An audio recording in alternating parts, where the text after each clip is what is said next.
Hey, Shalom, Brother Arah, coming to you with another video. Want to give all praises, honor, and glory to Yahweh, Bahashem, Yahweh Shai, Bahashem, Rakakwadash. Double honors to the apostles, bishops, elders, a great millstone for teaching us the 100% truth according to the Bible, and who rule well. Shalom to all you Akim and you Akwat, those are the hopeful elect that are seeking for salvation. And the title of this lesson is called, Even Though America is Crumbling, These People Are Still Proud. In fact, you're starting to see a increase of pride even though America is crumbling. And I was inspired to do this lesson. I've been thinking about this, but I had a conversation with one of the brothers, in the Raleigh camp. And, we were speaking about how even though clear signs is evident to those who, see and understand what's going on, that America is crumbling and the Edomites are going down, they're losing their minds, as well as these other people. People are still proud, very proud, and the increase of pride is evident. But then I had to think about it and say, well, wait a minute, Arah. Isn't that what we should be expecting in these last days? That people are going to be more proud and boastful, as the scriptures say, which I'm going to get. Throughout history, it's always, been where before the Lord takes the kingdom down, you're going to see that kingdom at the peak of its pride. And I'm proved that example going back to the time of Daniel. During the time of when the Assyrian Babylonian Empire was in play, okay, before it went down, how were they acting? What was their mentality like?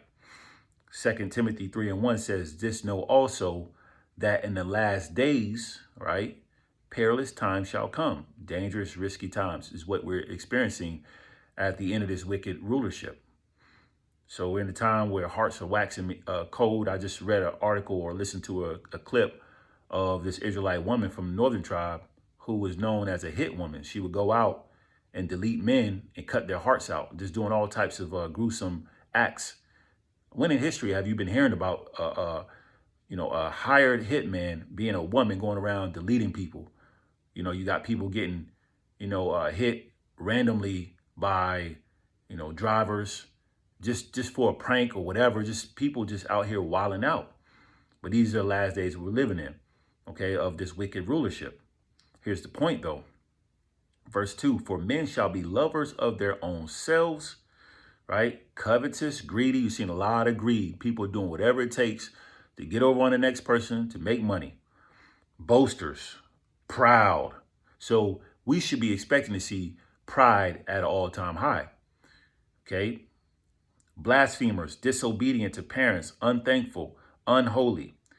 Verse 3, without natural affection, truce breakers, false accusers, incontinent, fierce, despisers of those that are good. Okay. Verse 4 says traitors, heady, high-minded, lovers of pleasures more than lovers of Yahweh by Hashem Yahweh Shai. And you're seeing all that. Self-centered, proud, boastful, braggadocious people who have no natural affection for others. That's the people of this world that we're witnessing and seeing. Okay? But that's why we understand another example of why Lot was vexed with the filthy conversation of the wicked. As I have here, 2 Peter 2:7, it says, and delivered, matter of fact, I'll start higher. 2 Peter 2:6 and says, and turning the cities of Sodom and Gomorrah, remember in the neighboring cities, we got to include that, into ashes, condemned them with an overthrow, making them an example unto those that after should live ungodly. So Sodom and Gomorrah and the neighboring cities, the Lord rained fire and brimstone. No one's living in that land to this day. That was an example of how not to be and what was going on. A bunch of lewdness, perversion. You had orgies, you had homosexuality, you had all these different things. Okay? And what fueled that? Pride. When you're not humble, because we're going to go into the word humility, because humility goes back to submission. It reads on, verse 7 says, and delivered just Lot, meaning righteous Lot, vexed with the filthy conversation of the wicked. So Lot was vexed by that shit, man, just like how we are in these times. Is when the Lord has given us the spirit of fear, we understand what righteousness truly is and means. Those who are unrighteous, who ain't even trying, those of our people is vexing. The mentality of Esau is vexing. All these things are vexing. No, we don't take action because we're spiritual. I mean, as far as, getting carnal or anything like that, but we do observe these things. We see all the things that are happening. And one of those things is pride. That's very vexing. The conversation, how they're conducting themselves, and what comes with that. The wickedness ensues. All the things we read about in 2 Timothy, the 3rd chapter. People that are covetous, liars, backstabbers, all these different things. Homosexuals, there no respect for order, none of these things. And that's all that stuff is vexing. So we see the heavy examples of how people are very wicked in these times. Even though America is crumbling, they're still proud. They don't give a damn. Now, as I mentioned, pride fuels wickedness. And it will be put out. It ain't gonna last too long. Sirach,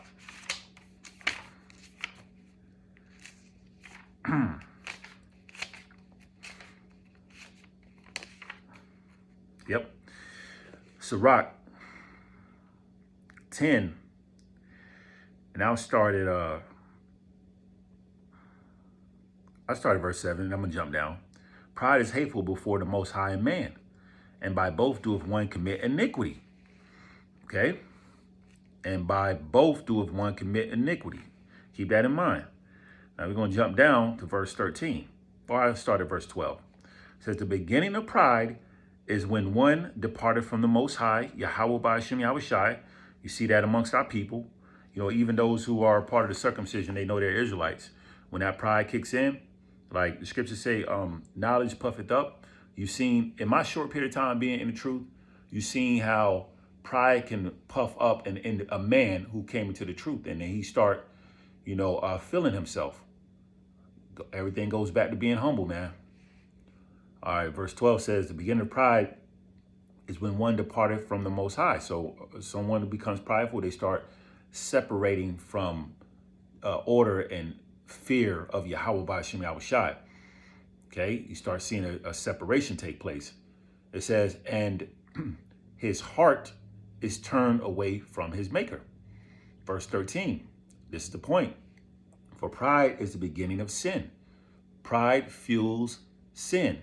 Pride gives you the mentality where you think you can just do things and get away with things because pride kicks in. Pride will have you thinking you're something that you're not. He to think himself to be something is nothing. And I'm roughly paraphrasing. I put that in the comment section just to make sure I don't butcher it. But I want to continue on with the point. Verse 12 or verse 13 says, for pride is the beginning of sin, and he that hath it shall pour out abomination. So when you have this pride and you never check, the scripture says, examine ourselves. That's why daily prayer is so important. You don't want that pride demon to kick in for any one of us. You depart from the maker, and then you start committing sin, and you start doing abominable things, man. Next you know, you turn into a damn mocker. You went from being a believer to a mocker. You start getting into all this different types of worldly shit that you ain't supposed to be doing. Go back to eating pork, start doing some wild shit, man. Okay, it says, and therefore the Lord brought upon them strange calamities and overthrew them utterly. Verse 14, the Lord hath cast down the thrones of proud princes and set up the meek in their stead. And I'm going to prove that. Verse 15, the Lord hath plucked up the roots of the proud nations and planted the lowly in their place. So that leads me to an example. Okay, this example here, I'm going to read the commentary and I'm going to bring some of the scriptures out just to prove the point. Okay. This is commentary. And it says, I don't think it really matters who this commentary is from for now. I think it's David Kuziak or whatever his name is. Salakia for butchering that. But it says, a disturbing message from the Most High. Belshazzar's great blasphemous feast. Okay, Belshazzar was a son of Nebuchadnezzar. All right, it says, Belshazzar the king made a great feast for 1,000 of his lords and drank wine in the presence of the 1,000. While he tasted the wine, Belshazzar gave the command to bring the gold and silver vessels which his father Nebuchadnezzar had taken from the temple, which had been in Jerusalem. That's very disrespectful. All right. It says that the king and his lords, his wives, and his concubines might drink from them. Then they brought the gold vessels that had been taken from the temple of the house of the Most High. I'm going to read that again. Then they brought the gold vessels that had been taken from the temple of the house of Yahweh Ba'ashem Yahushai, which had been in Jerusalem, and the king and his lords, his wives, and his concubines drank from them. They drank wine and praised gods of gold and silver, bronze and iron, wood and stone, their idols. Okay. Now, going from there, I'm going to actually go into Daniel. All right, Daniel, the 5th chapter, which continues to go into that.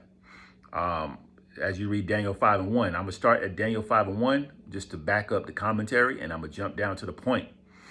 Daniel 5 and 1 says, Belshazzar the king made a great feast to 1,000 of his lords and drank wine before the thousands. I'll get verse 2. Belshazzar, whilst he tasted wine, commanded to bring the gold and silver vessels which his father Nebuchadnezzar had taken out of the temple, which was in Jerusalem, that the king and his princes, his wives, and his concubines might drink therein. Again, very disrespectful, right? So now we're going to jump down to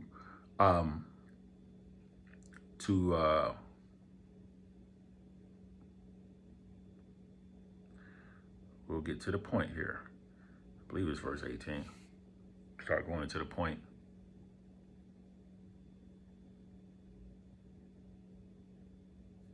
All right, verse 18. It says, O thou king, Daniel 5 and 18, O thou king, the Most High, Yahweh, gave Nebuchadnezzar, thy father, a kingdom and majesty and glory and honor. You know what? I'm going to start at verse 17 because this is Daniel, all right, the prophet and servant of the Lord that the Lord used to convey this message or pass this message on to Belshazzar. So Daniel 5 and 17 says, Then Daniel answered and said, Before the king, let thy gifts be to thyself and give thy rewards to another. Yet I will read the writings unto the king and make known to him the interpretation. Okay. All right. Interpretation of a vision. Okay. Reading on says, verse 18, O thou king, the Most High, Yahweh, gave Nebuchadnezzar thy father a kingdom and majesty and glory and honor. Verse 19 says, And for the majesty that he gave him, all people, nations, and languages trembled and feared before him, whom he slew, and whom he kept alive, and whom he set up, and whom he put down. I'm going to read that in NLT. It says, He made him so great that the people of all races and nations and languages trembled before him in fear. He killed those he wanted to kill and spared those he wanted to spare. He honored those he wanted to honor and disgraced those who he wanted to disgrace. Now keep in mind, the Lord is the one who setteth up kings. All right, he sets up a king or a nation to rule. He brings down the other. So the Lord controls, all things. So really, there's never any sense for any man of any level to brag or boast as if they got their power on their own. Everything was given. Whenever you talk about a kingdom ruling, it was being set up. The Lord set it up. All right. So really, there's no way to ever be prideful. Right. We should know that as the Lord's people. All right. Those of us who are in this truth. So reading on, verse 20, back in the KJV says, But when his heart was lifted up and his mind hardened in pride, I'm gonna read that again. When his heart was lifted up and his mind hardened in pride, he was disposed from his kingly throne, and they took his glory from him. It says, verse 21, And he was driven from the sons of men, and his heart was made like the beasts, and his dwelling was with the wild asses. Oh, he's speaking about Belshazzar's father, which is Nebuchadnezzar, right? The Lord plagued his ass and had him, walking on all fours, as if he was a beast. He plagued his mind. I'm going to read verse 20 in the NLT. Says, but when his heart and mind was puffed up with arrogance, he was brought down from his royal throne and stripped of his glory. He was driven from human society. He was given the mind of a wild animal, and he lived among the wild donkeys. He ate grass like a cow, and he was drenched with the dew of heaven until he learned that the Most High rules over the kingdoms of the world and appoints anyone who desires to rule over them, that he desires, all right, and appoints anyone he desires to rule over them, all right? So this is going into how the Lord humbled Belshazzar's father. Now, going back to KJV, it says, and thou, his son, O Belshazzar, has not humbled thine heart, though thou knewest all this. Yeah, you knew about your father being humbled. And here you are being prideful, worse than your dad, right? Verse 23 says, but has lifted up thyself against the Lord of heaven, and they have brought the vessels of his house before thee, and thou and thy lords, thy wives, and thy concubines have drunk wine in them, and thou hast praised the gods of silver and gold, of brass, iron, wood, stone, which see not, speaking of these idols, nor hear, nor know, and the Most High in those hand thy breath is, and whose are all thy ways hast thou not glorified. Okay, verse 24, then was the part of the hand sent from him, and this writing was written. So the Lord sent a hand to write something. It's going to tell you what this writing is. Okay, it says verse 25, and this is the writing that was written, many tinkle Upharsin. I would say that Upharsin, right? And verse 26, this is the interpretation. That's what the hand wrote. It says, this is the interpretation of the thing. Many, the Most High, have numbered thy kingdom and finished it. Tekel, thou art weighed in the balances and art found wanting. Perez, okay, it says thy kingdom is divided and given to the Medes and Persians. The Lord already told him that he about to give the kingdom to another, right? The Medo-Persian Empire, which eventually took place. All right, but Daniel was breaking down the vision to Belshazzar. Okay, verse 29, then commanded Belshazzar, and they clothed Daniel with scarlet and put a chain of gold about his neck and made a proclamation concerning him that he should be the third ruler in the kingdom. Verse 30, in that night, okay, Belshazzar, the king of the Chaldeans, slain. So he was deleted. He was killed. All right, Belshazzar, that night, that very same night. Verse 31, and Darius the Median took the kingdom, being about 62 years old. So it was a surgical strike that was eventually performed. The Lord had immediately that kingdom be taken from Belshazzar. They were at the peak of their pride, which is the point. So we're seeing America is looking like, it is to the point where it has reached its pride. And the people who are being governed and who are in support and believe in this man's system, his government and everything, his policies, they fully support and worship this man. They take on his same spirit. All right, Sirach 10:1 says, a wise judge will instruct his people, and the government of a prudent man is well ordered. Verse 2, as a judge, is the point, as a judge of the people is himself, so are his officers. And what manner of the ruler of the city is, such are all they that dwell therein. So these people are just like the rulers, proud, prideful, arrogant, boastful, covetous, but the main point is proud. This man promotes pride, and the people who believe in his system and worship it, they take on that same spirit. That's why you see our people walking around with that same, like they got a stick up their ass, man, the way our people are, especially those of the Israelites that's in the corporate world. And we got brothers in the corporate world, but there's a difference. Bros who have the spirit of the Lord on them, who fear Yahweh Shem Yahushai, yes, we walk with confidence, but we're very humble, okay? And that's the best way to be. So the people are just like the rulers of the society. They're very proud. Now, I want to get a definition here of humility. All right, the definition of humility It says humility.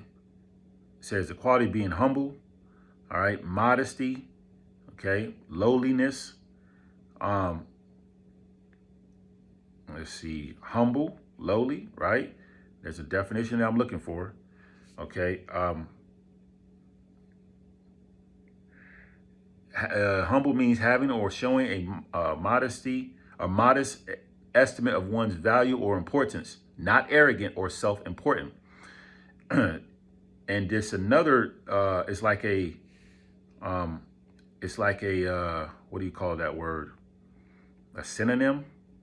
It's like a synonym that goes into obedience. And I'm gonna prove that if I may. All right. Okay. Humble, having or showing modest or low estimate of one's own importance. It says respectful. Here's the other thing, submissive. So when we get on women about being proud, out of order, they lack submission, obedience. They're not humble. They don't want to take heed to order, to a man's authority. You see that amongst the nation of Israel. The women amongst the nation of Israel have no respect for the Israelite male authority. But let Esau tell them they need to get their shit in order. They'll crack right in shape, man. They'll get right in order because they're submissive and they trust. Majority of our women trust this man's system, right? Rather than trust the leadership of a Israelite man, particularly a righteous man, right? But you see this definition here, submissive. All right, that goes back to humility, right? I hope you were able to see that. So the word submissive says ready to conform to the authority or will of others, meekly obedient or passive. So you see a lot of people who, even in the truth, who don't want to be in order. They don't want to respect the order that's set up. And who's leading Israel through the Spirit in these times? You have our spiritual father, our spiritual parents, our spiritual fathers, I would say. From the apostles and elders, the great millstone, the bishops, on down in the right order, of course. But you got a lot of our people in this truth, particularly other men who are part of circumcision, who know they're Israelites, who don't want to respect that order. All right, but the order is being set up whether you like it or not. Okay, the Lord's clearing out those who are prideful, point blank, period. Proverbs 16 and 18 says, pride goeth before destruction and a haughty spirit before a fall. So before a kingdom gets destroyed, you see is at the peak of its pride. That's what we see going on in America now. America has been completely disrespectful, man. They stole the identity of the Israelites, particularly the Jews. You see what they're doing in our land. They parted our land. They enslaved the Lord's people, deleted us throughout history, continue to lie and try to, do all types of wickedness, man. So much to go in with this devil and what he's done. But he was fueled by pride. And when he was able to get this technology that the Lord gave him the power to do so and the weaponry to go and take over land and resources, that just kicked his pride into overtime, thus made him more even wicked than he ever been. Being able to set up space station that the Lord gave him the power to do so. You couldn't tell this devil nothing. But that's how you know that America is about to be destroyed. All right, and the Edomites' empire and kingdom is about to be stripped from him. All right, and the people who worship this man's system fall in the same mentality. They're gonna go down too. Verse 19, better it is to be of an humble spirit with the lowly than to divide a spoil with the proud. We see it's better to be humble. It's better to be respectful, obedient, get in order, than to be out here dividing spoils with the proud. Out here hanging out with the proud, trying to be like them. Scriptures say, envy not our oppressor and choose none of his ways, roughly paraphrasing. Okay, because you get caught up in trying to be like Esau, but you got to take on his spirit. If you want to sell out and do all the things that he's doing, okay, be a Satanist and all these other things, fueled by pride fuels wickedness, man. Last but not least, bring this out and I'm gonna close out. Ecclesiastes 8 and 11. Because sentence against an evil work is not executed speedily, therefore the heart of the sons of men is fully set in them to do evil. Because the Lord, it seems like the Lord is delaying destruction on or judgment on a particular individual or a kingdom. You see that kingdom continues to increase in its wickedness, which is fueled by pride. When you feel like you're untouchable, you start just doing whatever the hell you feel like you want to do. But in the meantime, the Lord is stacking up charges. Scripture say evil pursueth sinners. All right. But we already know America is set for great destruction, the greatest destruction ever to witness in the planet Earth in history. So the Lord's going to match the energy that you see going on. All this pride that these people have, the greatest pride examples that are being shown in these times is going to be matched even greater by the destruction and judgment the Lord is bringing in due time. It's set in their heart, as the scriptures say, therefore the heart of the sons of men is fully set in them to do evil. So they got it in their mind because they haven't been judged that they can continue to do that. The Lord don't see what they're doing. Even the scriptures say that the Lord seeth them not, right? But the Lord sees everything. Verse 12 says, though a sinner do evil 100 times, his days be prolonged, yet surely I know that it shall be well with them that fear Yahweh, Bahashem Yahushai, which fear before him. When you fear the Lord, you're going to be humble, right? Verse 13. So it's going to go well with those who fear Yahweh, Bahashem Yahushai. The scriptures say, then shall it be known that it was nothing greater than to fear the Lord.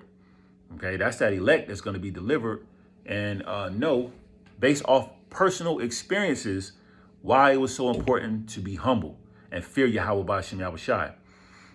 Lord willing, we're part of the elect. We're going to see the difference between what happens when you're humble and what happens when you're prideful, okay, when you're proud, okay?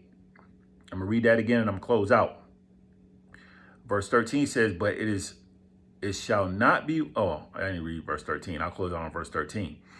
Ecclesiastes 8 and 13 says, but it shall not be well with the wicked, neither shall he prolong his days, which are as a shadow, because he feared not before Yahweh B'Shem Yahushai. So all these people that are who lack fear of the Lord, you're going to have the answer to the Lord. The Lord is getting ready to match the energy of all you prideful people out here. While America is crumbling, all signs point to a societal collapse. We see that the prophecies are coming to pass. The Lord is getting ready to bring, matter of fact, Yahushua is coming back with fire. For all you prideful people, Yahushua and the angels. And then the Lord is going to finish it off with nuclear destruction. We're getting ready to see the greatest fall ever to happen in history. So yes, of course, this kingdom is going to be, at an all-time high of pride, because this kingdom is getting ready to go out. So as America crumbles, we're going to continue to see these people be proud, but their days are numbered. All praises to Yahweh, Bahashem, Yahushai. Double honors to the apostles, bishops, elders of Great Millstone. Shalom.